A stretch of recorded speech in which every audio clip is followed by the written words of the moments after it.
যে গোনার ভিতরে সবচেয়ে বড় গোনা তো সুদ। এই সুদের বিরুদ্ধে ওয়াজ করি।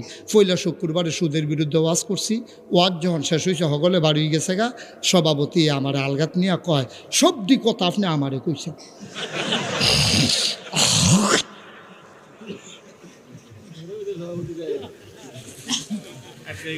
হ্যাঁ, আমার দুস্থ কয় হারামও না। আমি আপনার কয়েম করতাম, আমি নিয়তে করছি সুদের উপরে ওয়াজ করাম, আমি আপনার ফেলছি কয়েম করতাম। আপনি তো সেই ফের মধ্যে ফেলছেন, কিন্তু প্রতিটি কথা যখন কইছেন সব মানুষ আমার ফেলছাইয়া রয়েছে।